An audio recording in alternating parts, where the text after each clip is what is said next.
this time I'd like to invite our esteemed panelists to please take your seat. We have Patrick Kennedy from the Greater Long Beach Interfaith Community Organization. We have Professor Armando Vasquez Ramos from Cal State Long Beach. We have Jeff Williams from Leadership Long Beach. I'm hyping in. And then Rob Orr. Hello, everybody. My name is Jeff Williams. I'm the executive director of an organization called Leadership Long Beach. And sounds like I've met a few of you walking around, and some of you are not from here, so welcome to Long Beach. And this is, as you can see, we have a lovely view here, thanks to Missy. And so we're happy to have you in Long Beach. I hope you have a good time while you're here. I'm not from here, but I've learned to love this city. It's a great town, so we're always welcome everybody here. We run leadership programs for the community. We run 4 programs, 2 adult programs. Actually, Missy's part of one of our adult programs that we're working with. And then we have 2 programs for youth. So I was talking to Nancy, there she is earlier. And any of you that are any local Long Beach high schools, I can give you more information later, but we run a high school youth leadership program. It's a really great program, been around a long time. If we're going to talk about something that's going to affect the community, then it needs to include everybody in the community.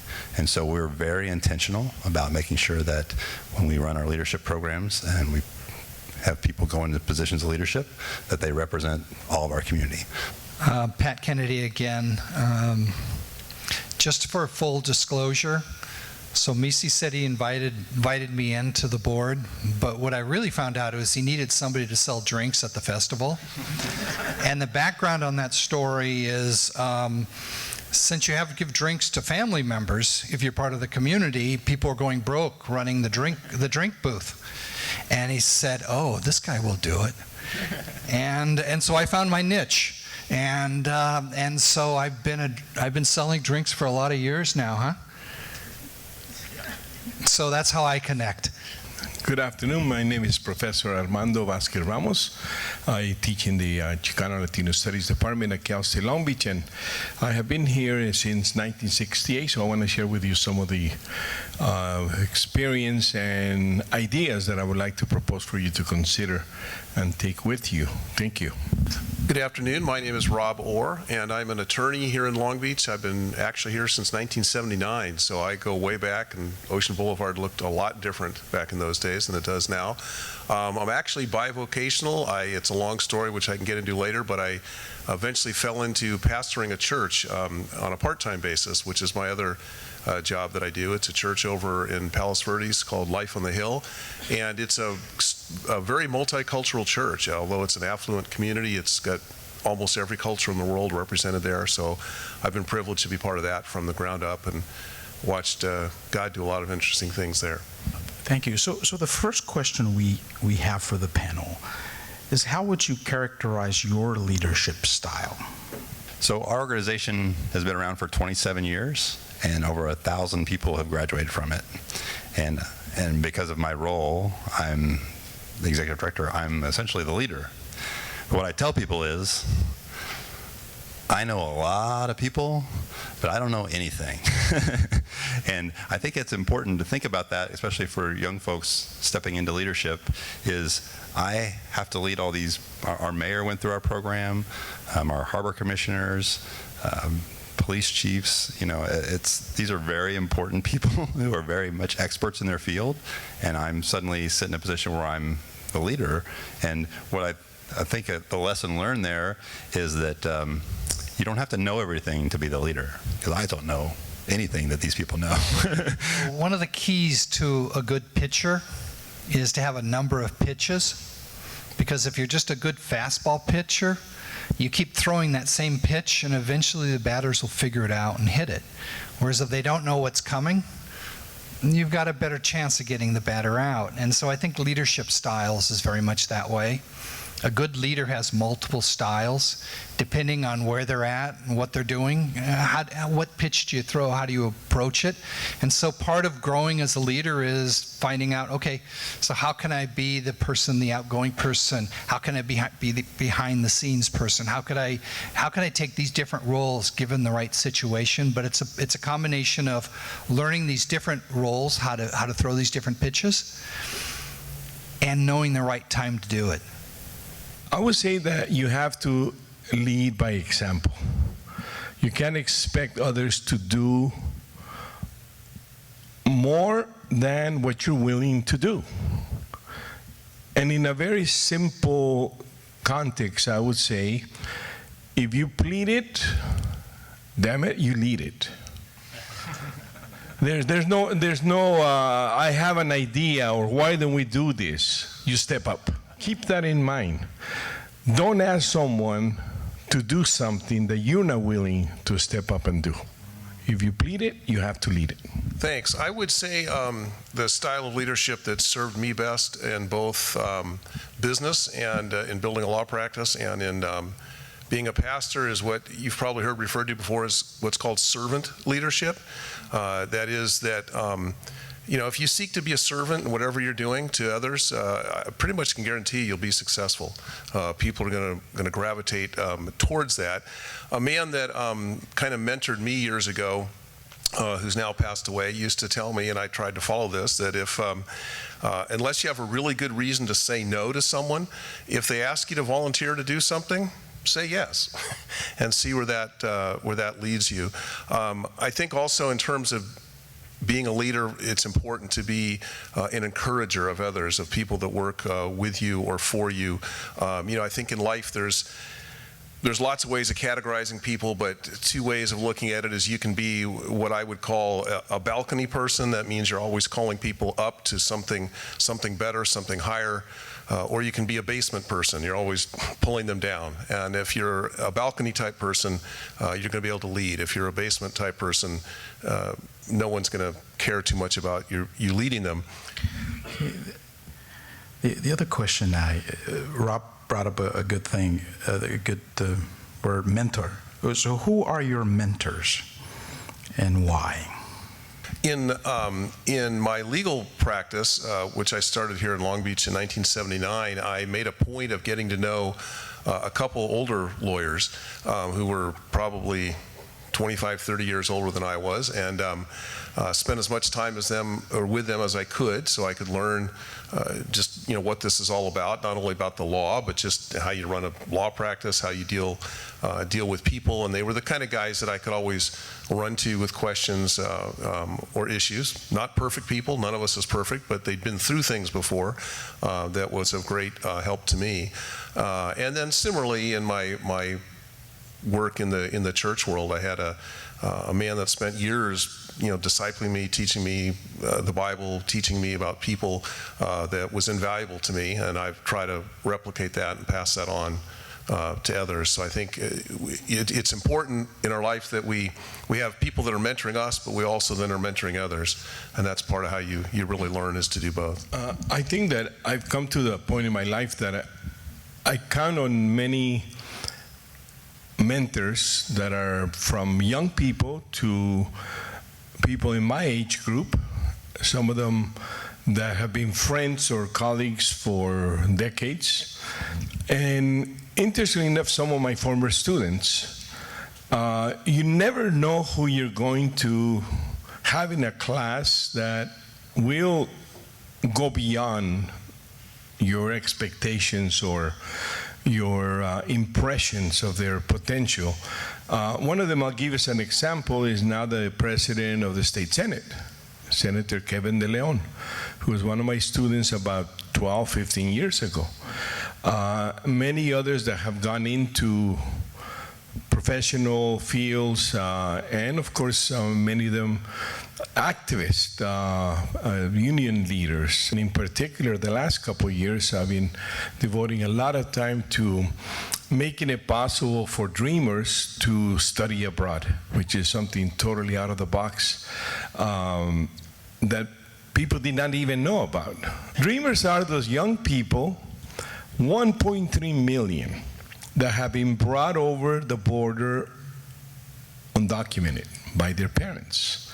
And they grow up here, and they don't realize that they're any different than the rest of you that are Americans until they hit high school, they apply for a driver's license, or they apply for college, and they realize they don't have a Social Security.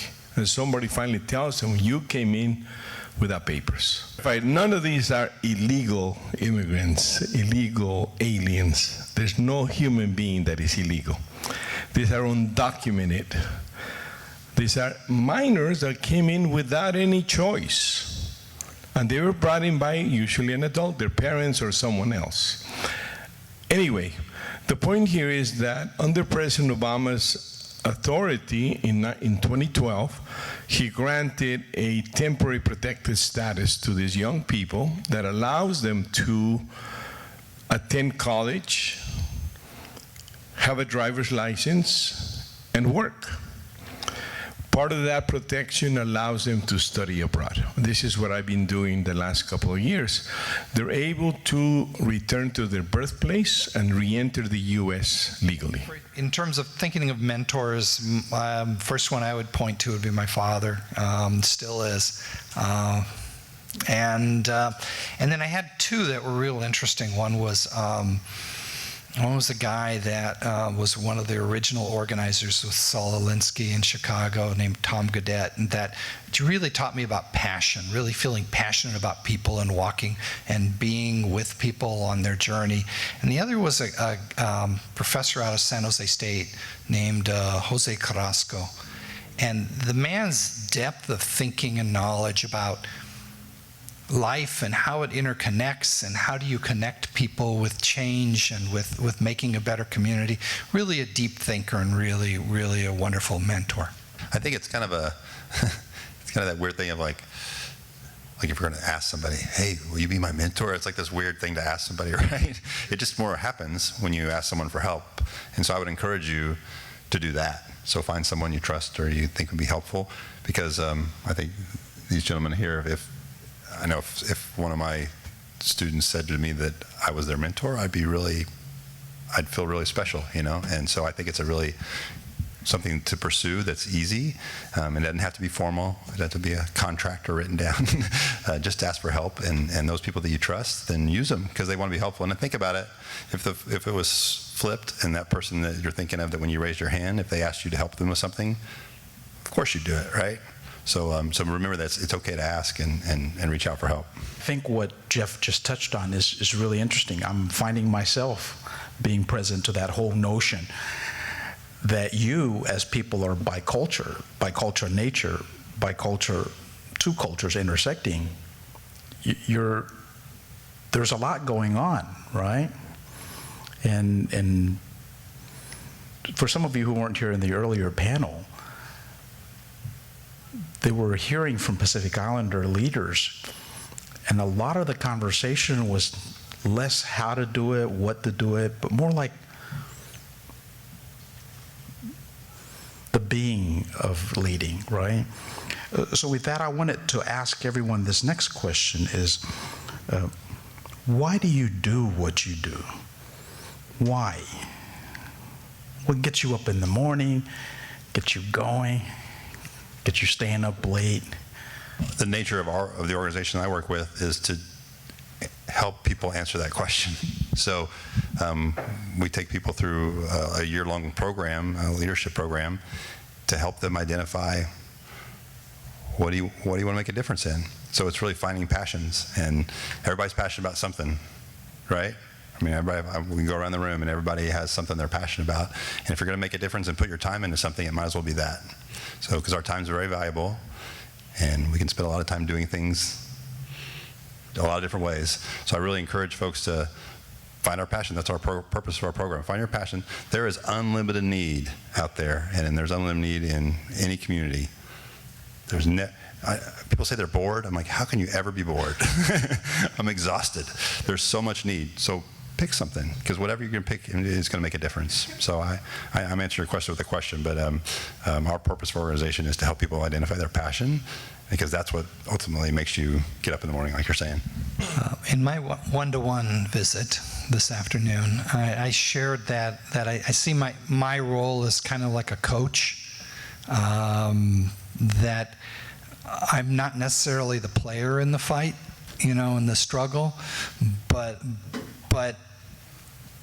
it's how do we put a strategy? How do we get better at it? How do we figure out how to make it work?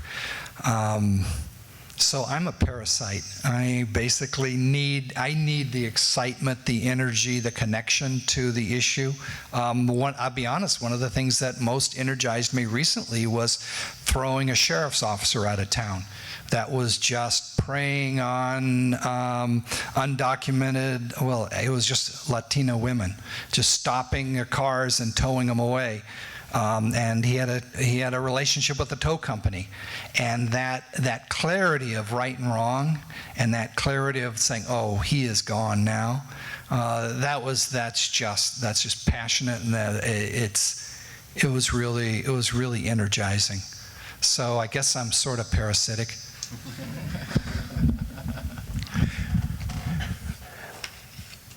I think that education has always been my passion. I stumbled onto Cal State Long Beach literally by accident. I was just out of high school one week and at Cal State Long Beach the next. And that's because we had, back in 1967, started what is known as the Educational Opportunity Program here at Cal State Long Beach. I came in January of 1960. We used to graduate in the middle of the year back then, based on your age. You were literally pushed out. If you turned 18, you were out the following, at the end of the semester. So I was found by this African-American professor at Cal State Long Beach, Dr. Joseph White, who founded EOP, to open the opportunity of coming to a university that already had 10,000 students, all white, no minorities, no blacks, no Chicanos, no Asians, American Indians. So he created this opportunity to, you may say, create some diversity, but what he got across to the university is there was something wrong with his picture. And he was frequently told they're not interested, they're not qualified, they don't want to come here, they want to go to a trade school instead. And Joe White looked at that transcript and said, I can get you into Cal State Long Beach without a special permit. You can start next week, I'll get you into the off-campus dorms, and I'll get you a loan. And I was out of the projects. That was my way out of the Ramona Gardens projects in East LA. But I had no idea there was even a Cal State system. I lived about half a mile away from Cal State Los Angeles. Never knew there was a university there. So my plan was to go to LA Trade Tech and be the best possible auto mechanic. Coming to Cal State Long Beach was a cultural shock. We were less than 100 black and Chicano kids, all coming in through EOP. We were totally disconnected from this reality. But what was happening in 1968 was life-changing to all of us, because there was very, very critical issues happening in 1968. The need for today, opening those doors of opportunity in education to all of our communities, and I'm sure that's especially in this context, especially important for Samoans, because we have a very small population of Samoans in the college and universities, and it has not changed significantly since back in the 70s. I worked in a program that I created at Cal State Dominguez Hills back in the late 70s, specifically to recruit Samoans, Filipinos, and Chicanos to Cal State Dominguez Hills. And sadly enough, we still don't have enough Samoans and Pacific Islanders in the college and universities. In any event, what gets me up in the morning? I guess, as I was asked by the people I was talking with at the break, what made me want to go into law? And I think the answer to that question is the same as the answer would be to the question Misi posed. And that is that I like helping people solve their problems and resolve problems for people. I wanted to be a lawyer actually from 6th grade on. And I know a lot of people in colleges today will advise students, don't decide what you want to do till you're 25, try everything and pick something. I have a different philosophy. Life's pretty short. If you know what you want to do early on in life, great, go for it. That's kind of what I did in my life, and no regrets about it. But in terms of resolving problems, I mean, most of what I do in law, even though I do a lot of work in court, civil litigation, it's still at its core helping people resolve problems. You've got an issue with your landlord, or you've got an issue with someone you signed a contract with, or you've got an issue with an employee, or you're the employer and you've got an issue with them, or what have you. It's a problem that has to be resolved, and so I like helping people get those problems solved. The second thing that motivates me, actually it's probably even a higher thing than that, is what I've learned from 36 years of being a lawyer and then a number of years now of being a pastor, is I think the biggest problem people have, all of us have, is not economic, it's not educational, it's not cultural, it's not any of the other things we may think it is. It's actually relational. Relational problems, I think, are some of the most deep-seated problems we have. I think most of life at its core boils down to relational issues. Almost every lawsuit I have is at its core because there's a relational dispute between some people that can't get along. And certainly in my pastoral work, that's a big part of it, starting with one's relationship with God, filtering all the way down to one's relationship with family members, spouse, friends, things of that nature. And so that's what motivates me in that part of my life as well, is to help people bring reconciliation in those relationships. So the question is, who do you love? It was almost to the question if he says, okay, they're in the water, who do you pull into the lifeboat if you only have space for one person? And it's a pretty reflective question in terms of what's important to you, and it's something I talk to with my staff all the time in terms of is it the people you're working with in the community? Is that who your real passion is? It working with other agencies? Is that who you're passionate? I don't think there's a judgment on that, but I think being honest with yourself about who's most important to you, who really moves you, is a really important question for me personally. Would start with immediate family, and then it would probably be the people I work with through the local community organizing. But I think it's I think it's if your behavior doesn't line up with that, then I think that's maybe where this question is more important in terms of what you say who you love and what you do. So maybe that's the more important part of this. Needless to say, if you're a social, political activist, you must love people. You must love to do things for others. And certainly in my case, it's the underclass, is the less fortunate. I worked in Long Beach in the 70s through the 80s, leading a community center, primarily catering to the Latino population. When it was, a population was rather small, and it was peppered throughout the city of Long Beach. As you know, now the Latino population is a little bit over 40%. The city of Long Beach will be the majority. That is part of the demographics that I wanted to share with you, because back in the 60s, there was only 7,500 Latinos in the city of Long Beach. Today, it's 250,000. For me, the answer, who do I love, is really pretty simple. Goes back to what Jesus said were the two greatest commandments, love of God and love of others. And I find that loving others is how you fulfill that first commandment, to love Him. The two are very intertwined.